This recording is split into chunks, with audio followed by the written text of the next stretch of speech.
Hey, what it do, y'all? It's your boy E2 Blue coming back at you again. One more again, just one more again. It is Saturday, y'all. Dallas Cowboys play Sunday night football, prime time, baby. And you know the Cowboys always gonna get that prime time spot because we are America's team. And you know everybody's gonna hate. It's gonna be a lot of that. We already know what it is, and it is what it is.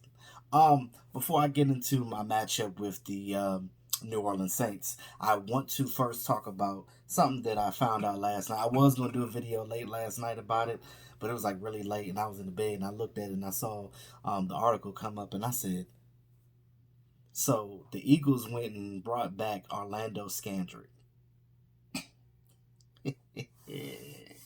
So the part that's not funny is that, you know, Avante Maddox, I think he's a linebacker or is he a cornerback? I think cornerback, yeah.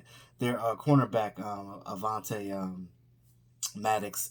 If you guys seen the Green Bay game, he went down, wasn't moving. They thought that he was paralyzed or whatever the case may be. But from reports I hear that he's going to be okay.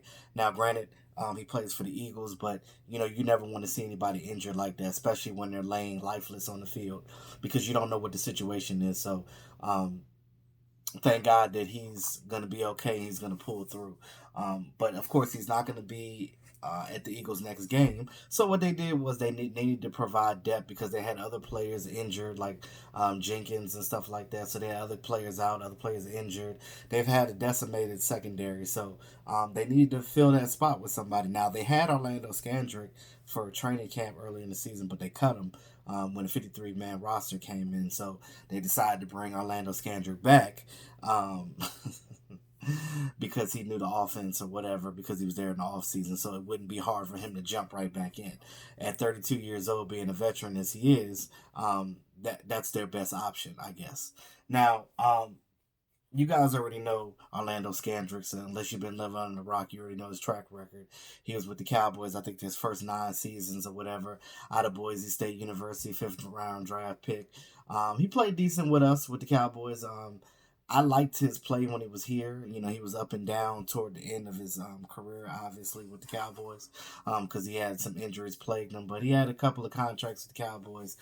He was known as Oscar the Grouch because you know, he was always salty with the media and things of that nature. So some people he rubbed the wrong way, but other people look at it like we just don't know how he is and blah blah blah, and you know that whole narrative. But he left us.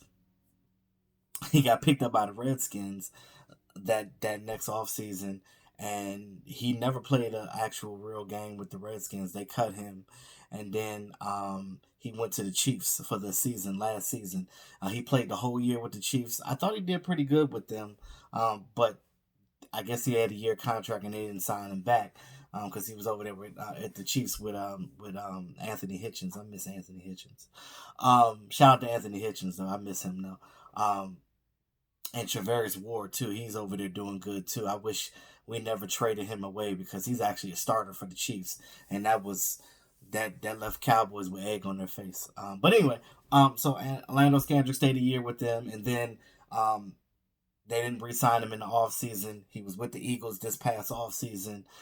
They cut him, and then they just brought him back just now. So we're more than like unless they cut him again, we're going to see Orlando Scandrick later on in the season when we play the Eagles. So to my real point, I just wanted to get that out the way. So as we go into this weekend's game with the New Orleans Saints, which is tomorrow night, 7:30 Central, 8:30 Eastern time.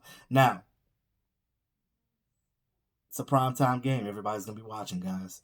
And Saints, we know that they have a great defense. Now they haven't been playing lately up to their level of play. Eli Apple's been getting burned a little bit. They still got your boy. Was it Marshawn Lattimore? He's good.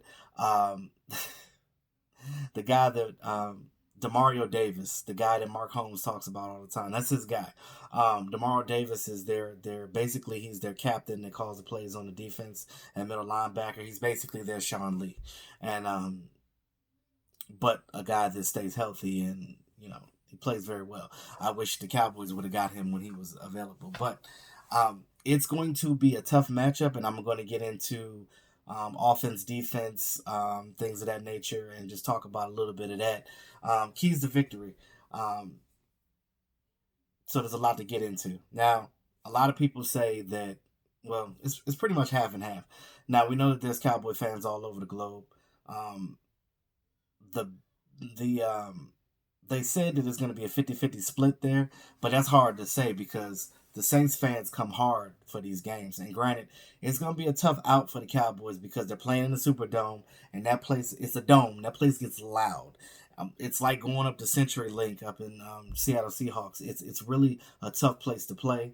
It's going to be loud in there. So in practice, Jason Garrett turned the volume to the max. As Kellen Moore says, he turned that sucker all the way and maxed that sucker out. Um, he played the radio loud, played the background noise loud, so the Cowboys can get a feel of that environment, which is really good for practice purposes. Um, One thing that the Cowboys, well, a couple of things the Cowboys do have good going for them going into this game. Zach Martin is going to be available. Remember the last time we played the Saints, last time we beat them 13-10. Um, we held Drew Brees when Drew Brees was actually playing, and Drew Brees is not playing this game. But even when Drew Brees was playing, we basically beat them without having our starting three offensive linemen and deficiencies on our defense. I think our defense is actually better this year than it was when we played the Saints the last time. And I just think that if we can slow down Drew Brees, we can definitely slow down Teddy Bridgewater. And I'm going to go into that in a minute. But the fact that you have Travis Frederick, that's huge going into this game because he makes the line calls. He knows the snap counts better than anybody else. Um, Joe Looney, that's my man. I love Joe Looney to death, but he's not better than Travis Frederick. Travis Frederick is an all-pro and Pro Bowler for a reason. So, there's no denying that. Now, we know that Zach Martin's been having issues with his back. His back flared up this week. He didn't really practice on Thursday. But it's okay because he's going to play. So let's talk about these injuries. So Zach Martin's definitely playing. Amari Cooper, he's been dealing with that foot thing. He's going to play.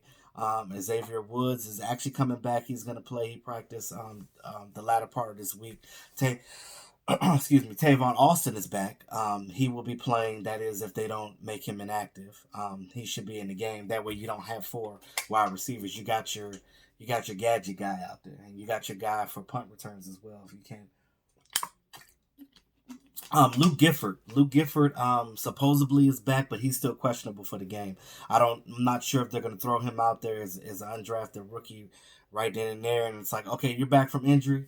Here's the Saints, your first game. No, I don't know. They could make him another kind of. I wouldn't say a fully healthy scratch, but a guy that's coming off an injury scratch. Because you got, like I said, you need to get your seven inactive. So you look at this team and you look at their ability and what they've been doing. A lot of people will tell you or say, "Oh, the Dallas Cowboys ain't played nobody. They played a trash Dolphins team. They played a trash Redskins team. They played a trash Giants team." Look, football is football. Cowboys don't control their record. You play who is in front of you. It's funny because nobody mentioned anything about the Patriots because the Patriots played even lesser teams. At least one of the teams we played won a game. Their teams were 0-3, all three of them. And we know that the Patriots got an easier schedule because, again, in their division, they're the king. And they just they got 6 easy games pretty much. But the Patriots are the Patriots. But as the Dallas Cowboys and as fans, we can only control what Dallas Cowboys do, and that should be our only worry. You gotta, like Jason Garrett says, control yourself, play your game, do what you need to do. And I will say that Michael Gallup is still gonna be out this game. He really torched those Saints the last time he played, and I think that not having Michael Gallup is going to show. But it's cool because we got Kellen Moore calling the plays. He can switch some things up. We got enough talent to go around and mix things up. And I'm going to go into how we can do that in my keys in a second. So Antoine Woods, he's still out with his knee. Like I said, Michael Gallup is still out with his knee. And Tyrone Crawford still out with his hip. Now, Tyrone Crawford is a big one. And like I said in my last video, you guys that hate on Tyrone Crawford understand that what he does is valuable for this team, because of the position that he plays on that inside of that line.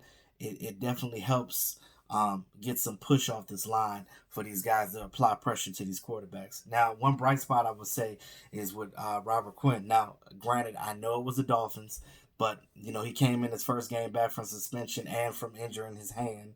Um, 7 quarterback pressures and 1 sack on Josh on Rosen. So you look at what Robert Quinn as a veteran in provides for this team, and on the other side with D-Law, sky's the limits here. Now, all we need is for those guys on the inside, Tristan Hill, Malik Collins, especially Christian Covington, because Christian Covington is going to start in place of Antoine Woods, the human log. He's going to start in that one technique spot. So you look at that portion, his role is key right now. And I will have to give accolades to Darian Thompson. I kind of hated on Darian Thompson a little bit. I was not really a fan of him, but he played well in the last game, and he was all over the place, playing hard while Xavier Woods was out. But now Xavier Woods is in. You can rotate these guys a little better, so things should be more efficient, and it should kick the ball up the field. Um, we'll kick things off. Hopefully, we get some turnovers and things of that nature, because that's what we haven't got as interceptions this season yet, and that's huge right now. Now, let's get into keys of the game. Now, I'm gonna say that we know that Drew Brees is not playing, but he might as well, because Drew Brees is going to be on that sideline with that microphone on, and he's going to be talking to Teddy. He's going to be in Teddy's ear, so he's going to be trying to tell him, the Cowboys' tendencies and things of this nature, and what he knows about the Cowboys and what he thinks the Cowboys were going to do, because he's a guy that can diagnose defenses and figure things out and counteract it. Teddy can't. Granted, Teddy was a starting quarterback when he was with the Vikings when he got drafted. I thought he was a really good quarterback when he came out, but again, he's still, to me, I don't think he can still take the command of that offense like Drew Brees can. I mean, Drew Brees is a future Hall of Famer, so there's no beating that. Now, I will say that they're more than likely gonna put their soul and their lifeline into Alvin Kamara, because Alvin Kamara is a guy that if you don't tackle him from the first time that you touch him, he is going to juke you out of your jeans. And when I tell you that, like, your jeans gonna be over here, and you gonna be right here, and you gonna be assed out because your pants is gone, because he done juked you all out your football pants, your pads out, everything out. So that's what Alvin can do. All right, that's what Alvin can do for you. They're definitely going to lean on him like they did the last game. But again, if you neutralize Alvin, there's ways you could beat this team. Michael Thomas, their dynamic number 1 receiver, they just paid him. Michael Thomas is a great wide receiver. He's one of the great wide receivers in this league. A young guy that came up very, very fast and just stuck with the NFL, and just everything just hit hard with him. And I like that kid, but I will say that our corners got to make sure that they check him, and Byron Jones, if he's on him, get those pass breakups, the PBUs, and hopefully get some turnovers on these guys, and try not to get too many pass interferences, because we're going to be playing the Superdome. It's going to be really loud. So, but it's not going to be loud when our defense is out there, because they're going to be quiet for their offense. It's our offense that has to worry about the crowd noise and things of that nature, because that's natural, because they're going to be quiet for their offense. I'm not underestimating this Saints team at all. They are still going to be a dynamic team. Look for Sean Payton to use a lot of trickery and a lot of different things to trick our defense to get this ball up the field. Now, the Dallas Cowboys can do exactly the same thing, because now that we got Tony Pollard and Ezekiel Elliott, those things together tie in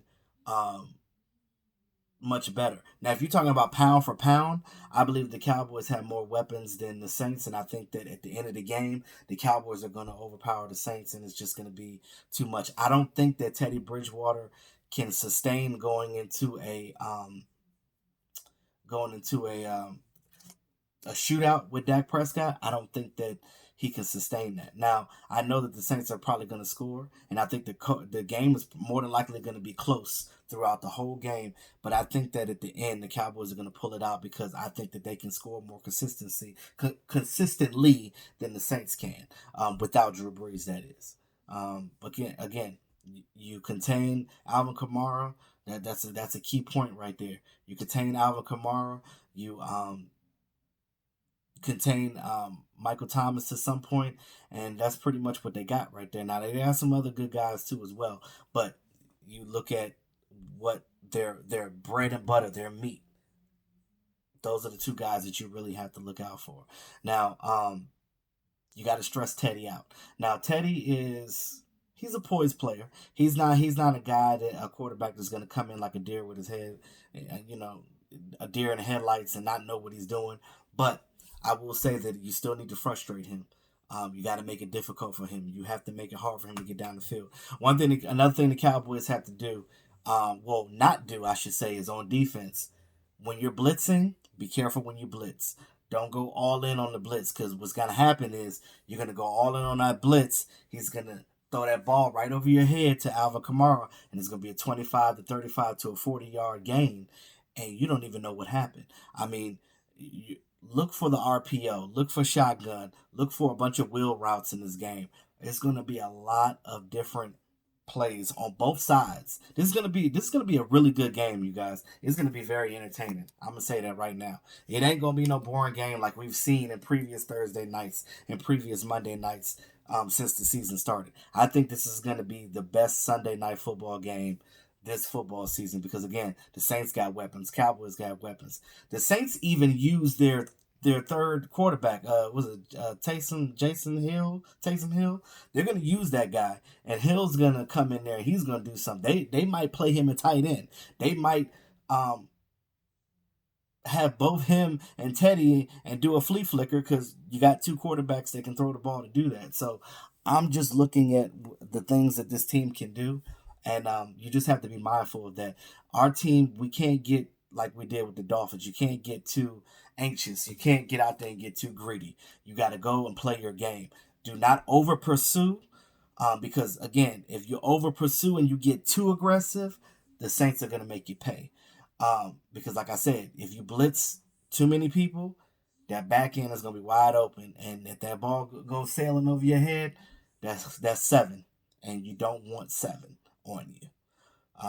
So that's key on defense. Oh, and also too, most important, tackle. They have to tackle. None of this shoestring stuff. None of this half-ass tackling. None of this tackling that you didn't miss the player. He didn't broke through you and he didn't went for extra yards, which would more than likely be a first down. So they got to get in there. They got to make sure that they stop Alvin, especially if Alvin's getting the ball in the backfield, or if they swing it out wide to him, or if they're throwing him the ball in the flat. You got to make sure that you hit him right away and get him down on the ground. Because if you don't, it's going to be hell to pay. Now, on the offensive side of the ball, you look at Dak Prescott. You look at the numbers that he's hitting right now. I'm looking for him to get three. He can get 300 yards in this game. He definitely can do that. Because like I said, their defense haven't been playing up to their snuff. I've been looking at some tape of their older games, and they haven't been looking like the Saints defense that I know. Eli Apple, I don't know what's going on with him. He's been getting a little burnt lately. Look for Dak Prescott to try to pick on him a little bit. So there's some plays to be made on this defense, and you definitely can do that. Now you look at another thing that's going to be key too, and I've been talking about this since the Dolphins game. Now, with the emergence of Tony Pollard, you now have a guy that's not just a guy like how we use with Lucky Whitehead on jet sweeps and stupid little plays like that. Tony Pollard can actually run the ball. He looks elusive. How many times have you guys seen that game and it was like, you thought it was Ezekiel Elliott out there running the ball, but it's actually Tony Pollard. They run kind of gritty, the same way. But of course, ain't nobody like Ezekiel Elliott. But what I'm saying is, Tony Pollard definitely is a young guy that is going to run hard, and he's going to show you what he can do. And granted, I know they were running on the Dolphins last week, but I still think that from what I've seen from him, he's getting his legs up under him. The game is getting slower for him. He is getting used to playing in the NFL, and as time progresses, he's only going to get better and better. I think that the Cowboys are going to use him more. And the more, and I look at it like this: the more you use him, a better Ezekiel Elliott you have, and I'm explaining that. Um, what did we do last year? We ran the ball with Ezekiel Elliott way too much. He was getting the ball 35, 40 times a game and just getting worn down. Ankle injuries by halfway through the season, this and that nature. Ezekiel Elliott says even though it's the fourth week of the season, he is looking good right now. And he even said himself, like, having Tony Pollard in here helps me stay fresh. Because you need a guy like Ezekiel Elliott going further into the season for that playoff push. Because if we make it to the playoffs, you're going to need Ezekiel Elliott throughout that. And that's when he's going to become dynamic for you. So having a two-headed monster like that is awesome. Look for Kellen Moore to cook some things up in the lab. Get these guys rolling. Ezekiel Elliott's 1-2 punch with Tony Pollard. Don't be surprised if you see them both in the game. If you have Tony Pollard in fantasy, you might want to think about putting him in flex, because I have both Ezekiel Elliott and Tony Pollard, so I might put them both in. Who knows? Because I didn't put them both in for Dolphins, and that hurt me. But I just had Ezekiel. But we'll see. I'm still deciding on him and Stephon Diggs, but that's besides the point. But look, you guys got to be excited about what we have with a young Tony Pollard, because we didn't have this type of guy before to maximize our offense and help things move. Now, even without Michael Gallup, that puts Randall Cobb up to the second. You got Tavon Austin coming back, so they can use him on some deep post routes, because that boy can run. So look for that as well, like how we did with him in that Giants game last season. So just a little fun fact before I end this video, though. So the Cowboys are now 3-0. They're looking to be 4-0. The last time the Cowboys were 4-0 in the season was 2007. So put it in that perspective, how long ago that was. 2007, I think I was still in college at the time. I was getting ready to graduate. But yeah, that was the last time the Cowboys were 4-0. Now, let's get this win against these Saints, guys. Tomorrow's night's game is going to be hella good. And I hope you guys all tune into it. I know you will, because you guys are fans. Those of you, if Saint fans are coming in here and seeing this video, I would say shout out to you guys. It's going to be a good game. It's going to be a good matchup. Just don't throw eggs at my players when they come into the stadium. Please don't do that. Because, we're just... Look, it's football. We rivals. We talk mess. But it's all fun and game, and it's all respect at the end of the day. So, also I want to say, too, you guys see my videos lately. Like, I got the new Note 10. This is not a promo. I'm just saying it because my videos have been much clearer. And for those of you iPhone people that have iPhones are trash to me, because I just look at it like this. These Android phones are nice. I love what I can do with this. It's got the 3 cameras on it, and I know that the new iPhone just came out, got it, but they got the big gaudy bug eyes. Mine is like sleek and like I didn't even know that it had 3 cameras on until I actually paid attention to it. But I mean, the clarity on this thing is crazy, and I'm looking through the selfie camera, not the outside camera. So as clear as that is, just imagine what the outside camera is. It's like 10 times better than that. But anyway, so iPhone is trash. That's all I wanted to say. But anyway, thanks again to all my subscribers. I appreciate you guys. Let me know what you think about this game. What you think. Oh, game predictions. I want to say that it's going to be a close game at the end. Like I said in the beginning of the video, it's going to be a close game up to the end. I just think that the Cowboys got a little bit more firepower than the Saints do. So I think they're going to be able to pull it off. So I'm going to say Cowboys 30, Saints 24. So that's my prediction. Now, with that being said, guys, let me know what you guys think. Like, share, comment, subscribe to the channel. It's your boy E2 Blue. Always keeping it real. I'll talk to y'all tomorrow.